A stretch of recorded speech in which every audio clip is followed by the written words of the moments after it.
Richmond, Virginia is dear to my heart. I live here. It's a place of beauty, history, and community. But one place casts a dark shadow on the city that I love. Monument Avenue, a street so named for the Confederate statues and memorials that adorn it. In the wake of the brutal killing of George Floyd and the Black Lives Matter movement, many parts of the country are attempting to reconcile with their past, and Richmond is no different.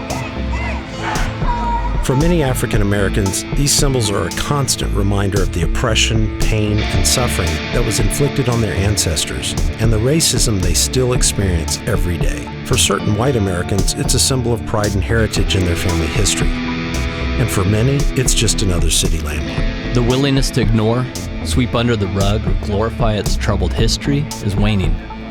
The statues are coming down. But this is not where the story of racial reconciliation ends. It's where it begins.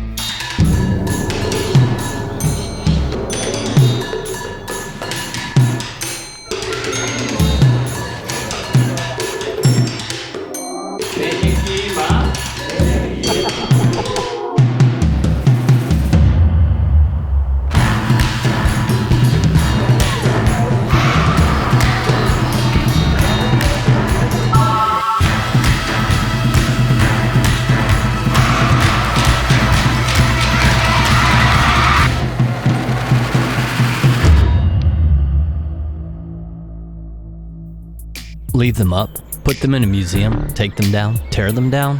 How do we acknowledge the horrific reality of our history without glorifying or distorting it? It's a small step in a much larger journey towards racial justice, but getting it right is important. Early on during the wave of social unrest that followed the murder of George Floyd, I went to the center of the protests in Richmond, the Robert E. Lee statue on Monument Avenue. I was accompanied by some gracious friends of mine to discuss their perspective on the situation as African Americans. My friends Ace and Zane are both entrepreneurs here in Richmond, and I valued their perspective on the statues and race in general in the city. What we experienced when we got there changed the tenor and depth of our conversation. It seems like you're gonna have a hard time cleaning that up. Oh well, nobody else is helping me. State ain't doing a damn thing. Cleaning a second place trophy right now. What's the end game? There is no end game. There is an end game. What? Equality for people of all races, frankly. It doesn't matter. It does matter. It does not matter. And all you're gonna do is create havoc like what these rioters did over the past week or so. You're paying attention now, aren't you? I was paying attention back during the Martin Luther King riots. You remember that? Because right now you're telling me we don't need to take statues down. It seems like you're not paying attention. You don't. Do we have statues in Nazi Germany? We don't have any of those up because we don't glorify the fact that the war was lost, man.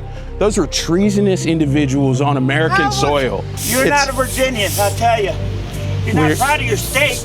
We are proud of our state. We're not by taking this down. We're not proud of this part of our city is what we're not proud of. Why don't you grab a broom and come out here? We don't want it cleaned up. I'm good. You're missing it. You're a moron. This adds an appropriate context. Virginia. This is historical to look context. Like this.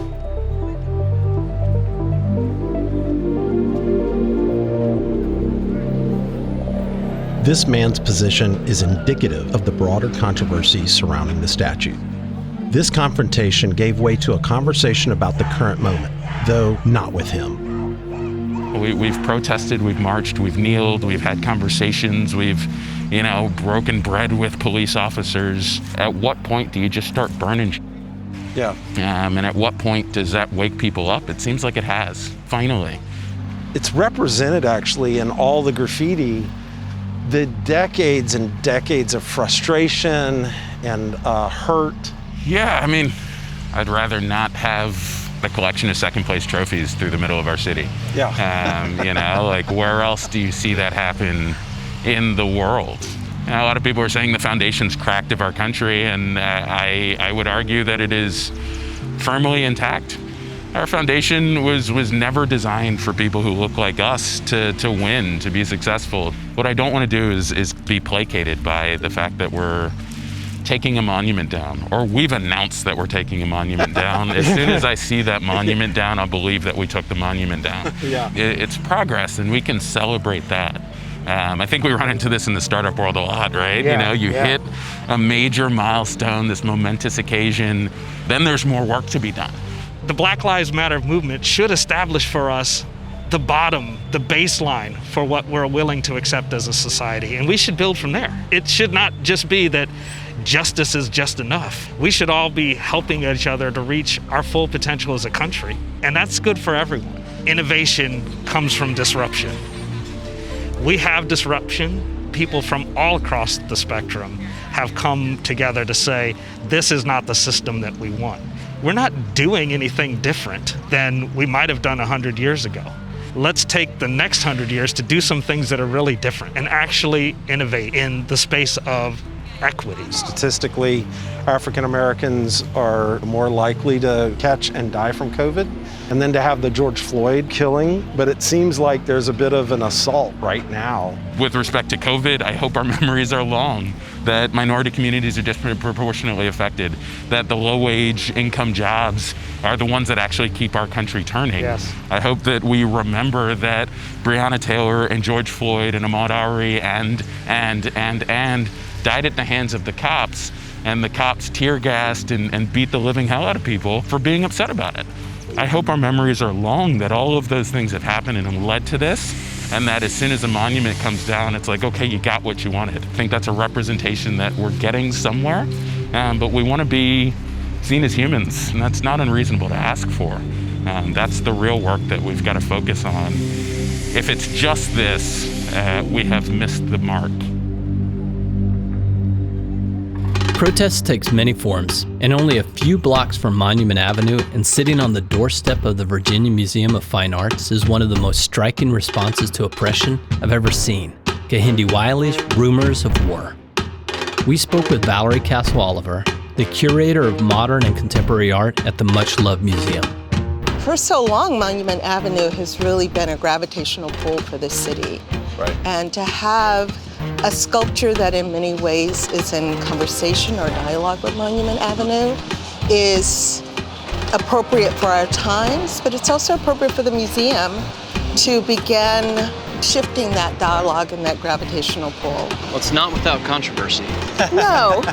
Well, aesthetics in and of itself is about evoking emotion. Mm-hmm. But if it's about provocation, that's a very different kind of sensibility. And you try to stay away from provocation? No, contemporary art isn't about staying away from provocation. If you have a dominant narrative that's consistent, you might want to shake that up. And artists have an uncanny ability to do that. And they can do it in ways that are subtle, and they can do it in ways that are bold. And this does it in a way that's supremely bold. Can you talk a little bit about Kehinde? Sure. So Kehinde comes to the larger art scene probably in the early 2000s. He's someone that grew up in Los Angeles, and his mother took him to the Huntington. Okay. You know, he got hooked on these sort of tropes of power and grandeur, and that's the sort of thing that motivated him, you know, to see these amazing portraitures. And he's in a residency at the Studio Museum in Harlem, and he's walking down the street, and he sees this mugshot of a young African-American man. And he thinks, instead of having ourselves represented in this manner, what if we have fixed ourselves within that sort of trope of grandeur, of iconography, of being icons? Right. And that really propelled this whole way of working, where he takes iconic images from the 17th century, 18th century, and he affixes the Black body inside of those. Kehinde first came to Richmond in 2016 during a retrospective of his work at the VMFA. Valerie described his reaction when he first saw Monument Avenue during a driving tour of the city. To see not only these men on horseback, but these Confederate memorials, and the fact that they're 20 feet in the air, in the case of Lee, almost 60 feet in the air. I mean, these are grand statements. Right, yeah. And he is absolutely blown away by it. But he's also, it fills him with a sense of dread. So what does it mean to have symbols of power in 1907, which in the case of J.E.B. Stuart Monument, which this one is patterned after? How exact is it in terms of dimension? A 1-to-1 ratio. Wow. Yeah. I didn't realize. Yeah. That seed was planted to do the sculpture back in 2016. He told us, I am working on something. It was inspired by Richmond and it belongs in Richmond. And we were like, Oh, do tell. And when we saw it, we were like, whoa. This is a game changer. You know, the dialogue has really been about, do you keep them up, do you take them down? Right. Period. And Kahindi just came through from the side door and said, we don't have to have this binary. Right. There's room. There's room for more monuments. Leave them. Let's be in conversation with them. That's the way you contextualize a monument, not with a plaque. Who stops their car and reads a plaque that contextualizes a monument? Right. No It one. just doesn't happen. It doesn't happen. Monuments deserve a monumental response, and that's what he offered.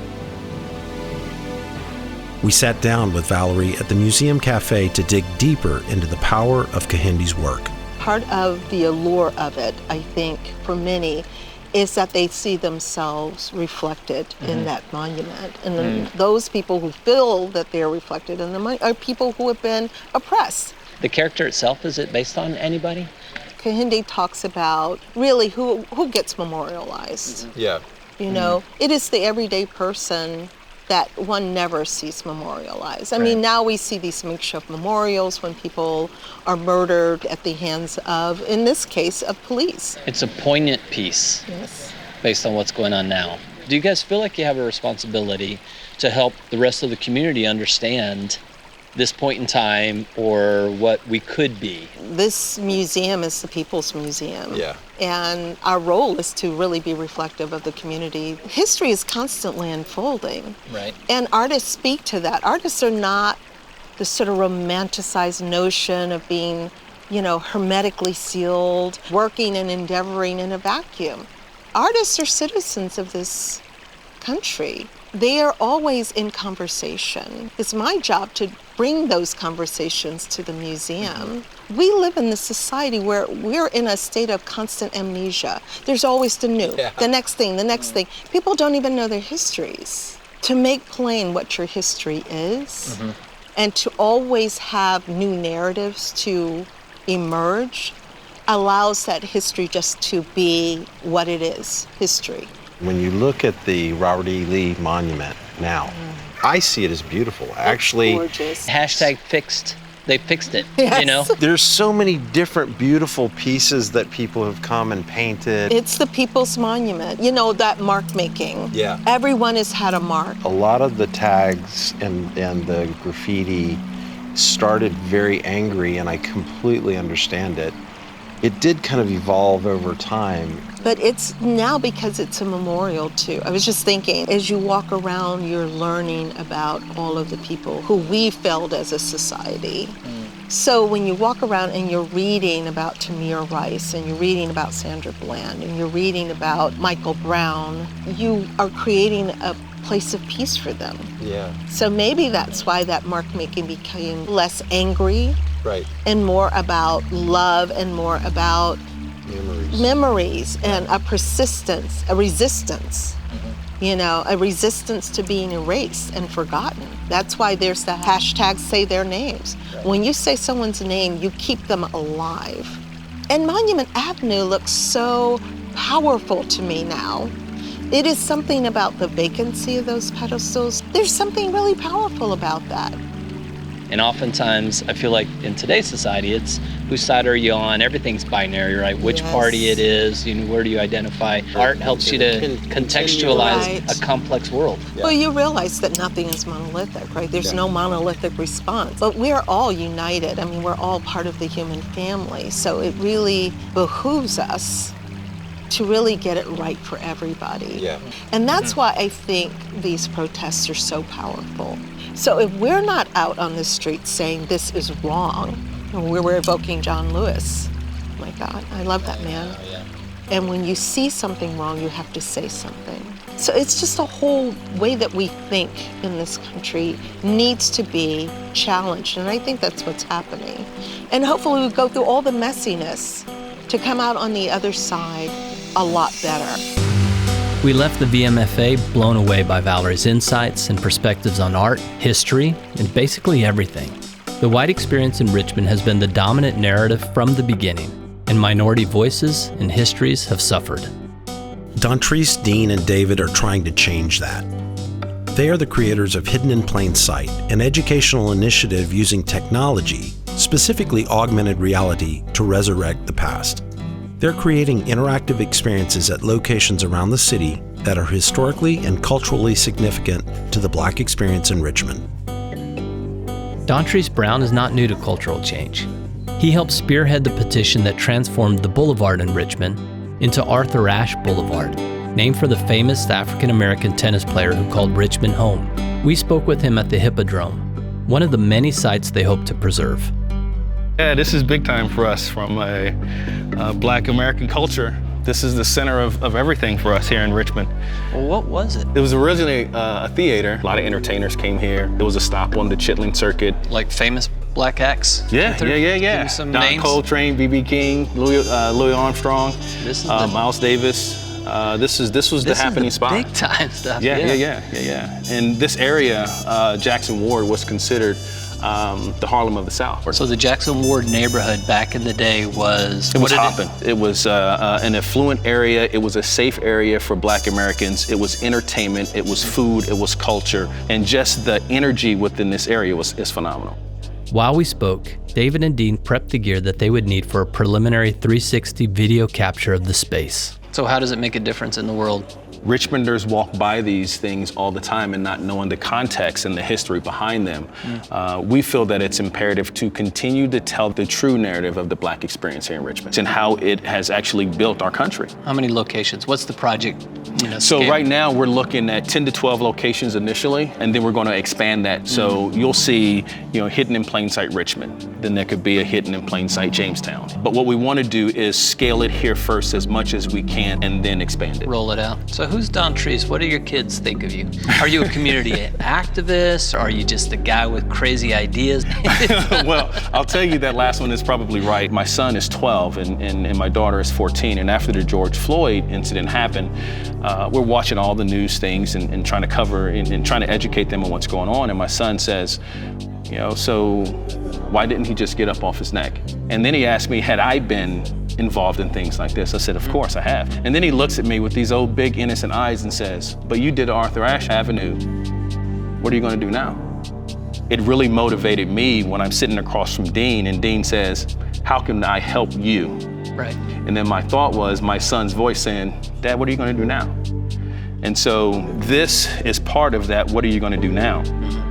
I love it, man. What's your son's name? Quincy. I'm gonna call it the Quincy question. What you gonna do now? What you gonna do now? About it now? That's it. Yeah, that's awesome. The Hippodrome is a beacon to Black culture, and it may be undervalued and underappreciated, but at least it still exists. Many of the most important and oftentimes most painful historical sites highlighted by Hidden in Plain Sight have been literally erased from history. People and traffic rerouted around them or through them, paved over into parking lots, or simply demolished. And this is true all over the country, not just in Richmond. This is a site of Lumpkin's Jail that was considered at the time the devil's half acre. Probably one of the worst places you wanted to be in America was in Lumpkin's Jail. And it wasn't a jail in regards to someone who committed a crime. It was where they actually housed the slaves before they walked on a journey towards the tunnel, which we'll go through, in which they were either hanged or sold. So that's the two options. Yes, those were the two options. Yeah, and majority of the ones that were hanged were because of their rebellion. Their owners didn't appreciate some of the things that they were doing or whether they were rebelling against the system in general.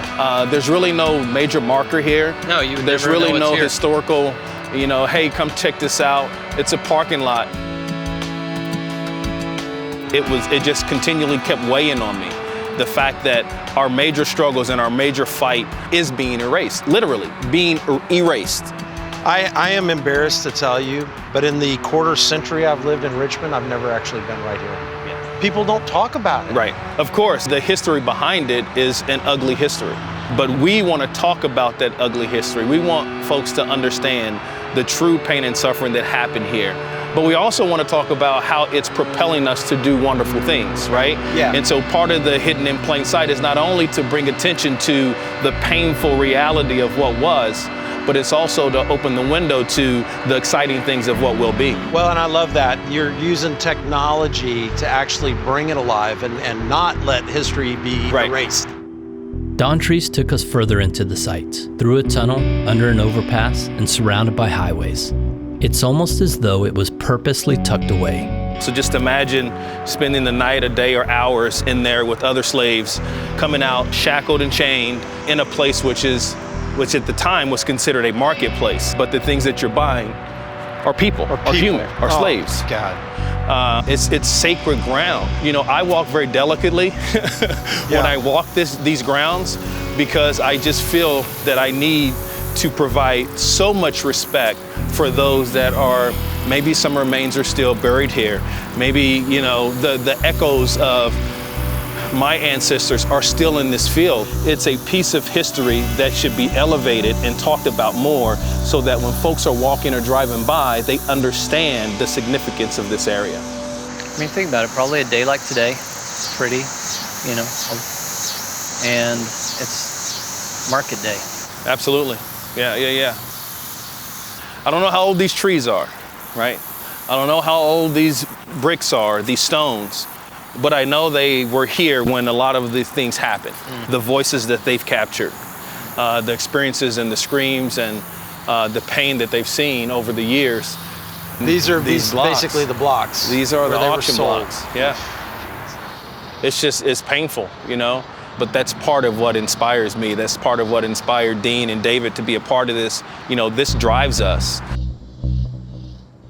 So this area is basically what's considered the town gallows during the time, but this was a concrete parking lot. What explains the crazy light poles? The light poles just hanging out someplace. And they uprooted all that, and I guess they don't know what to do with it now. Yeah. But hopefully, we're going to figure that out. And we'll have folks join us. I mean, this is something that's going to take a lot of us. So once we get this off the ground, we'll be able to make some good partnerships, people with the same vision, and really telling the true story of the Black American experience here in the city. Richmond, like America, has a dark and difficult past, but it's encouraging to see these glimmers of hope and possibility through the people striving to make a difference in their community. We can all be part of the change if we choose to be, and change is coming to Richmond. There's no easy solution, and it's going to be messy, but we like the way Valerie put it. We're all united, we're all part of the human family. It really behooves us to get it right for everyone.